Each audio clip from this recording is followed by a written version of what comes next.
आज की वीडियो में हम बात करेंगे arrival of European countries in India की कौन सी कंट्री किस साल इंडिया में आती है और कहाँ पे वो अपनी पहली फैक्ट्री जो है एस्टेब्लिश करते हैं। तो इंडिया में सबसे पहले आने वाली यूरोपियन कंट्री थी वो थी पुर्तगाली। 1498 में पुर्तगीज जो थे 1498 में पहली बार इंडिया में आते हैं और ये जो पहली फैक्ट्री अपनी एस्टेब्लिश करते हैं, जो पहली फैक्ट्री अपनी बनाते हैं वो बनाते हैं कैन्ना नोर में। ये लोग अपनी पहली फैक्ट्री बनाते हैं। उसके अलावा ये दीव, दमन, गोवा इस पूरे के पूरे रीजन पे भी क्या कर लेते हैं, अपनी मिलिट्री पावर एस्टेब्लिश कर लेते हैं, अपनी जो उनकी नेवल पावर थी उसको यहाँ पे मजबूत कर लेते हैं। उसके बाद सेकंड नंबर पे इंडिया में आने वाली जो यूरोपियन कंट्री थी वो थी डच। 1602 में इंडिया में आते हैं और ये जो अपनी पहली फैक्ट्री बनाते हैं वो बनाते हैं मसूलीपट्टनम में। ये 1605 में अपनी पहली फैक्ट्री मसूलीपट्टनम में बना लेते हैं। उसके बाद ये फिर जो कि मसूलीपट्टनम कहाँ है, आज के आंध्र प्रदेश में आता है मसूलीपट्टनम, और जो कैलीकट है वो आज का जो कोझिकोडे है जो कि केरला में आता है वो वाला रीजन है। डच उसके बाद फिर पुलिकट, सूरत, चिंसूरा, पटना, बालासोर, केराई कैनाल और कोचिन, बाकी जगह भी धीरे धीरे अपनी जो फैक्ट्री थी वो ये बनाते चले जाते हैं। उसके बाद इंडिया में आने वाली नेक्स्ट यूरोपियन कंट्री थी वो थे ब्रिटिशर्स की ईस्ट इंडिया कंपनी थी। वो 1609 में इंडिया में आते हैं।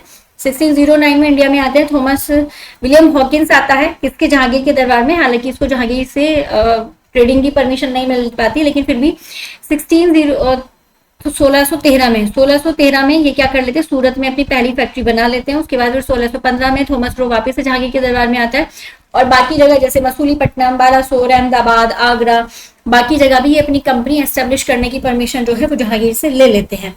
उसके बाद इंडिया में जो नेक्स्ट यूरोपियन कंट्री आती है उसका नाम है डेन्स। 1616 में इंडिया में आते हैं, लेकिन ये बहुत ज्यादा अपने आप को यहाँ पे एस्टेब्लिश नहीं कर पाते, बहुत ज्यादा जो इनकी गवर्नमेंट इनकी कंपनी पे ध्यान नहीं देती। तो 1845 में ये अपनी जितनी भी इनकी टेरिटरी थी वो सारी की सारी टेरिटरी है ब्रिटिश को बेचकर, ब्रिटिश ईस्ट इंडिया कंपनी को बेचकर वापस चले जाते हैं।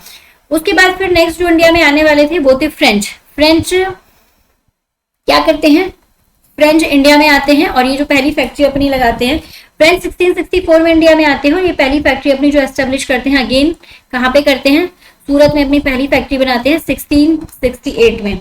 उसके बाद फिर 1669 में मसूलीपट्टनम में ये अपनी पहली फैक्ट्री बनाते हैं। उस तरीके से धीरे धीरे करके पूरे के पूरे इंडिया पे अपना कब्जा शुरू कर देते हैं। अब नेक्स्ट वीडियो में हम जानेंगे कि वो क्या रीजन रहे थे जिन वजह से यूरोपियन कंट्रीज को सी रूट, एक नया सी रूट डिस्कवर करते हुए इंडिया आने की जरूरत पड़ी। वो क्या फैक्टर्स से जो धीरे धीरे सारी की सारी कंट्रीज को, यूरोपियन कंट्रीज को इंडिया आने पे मजबूर किया।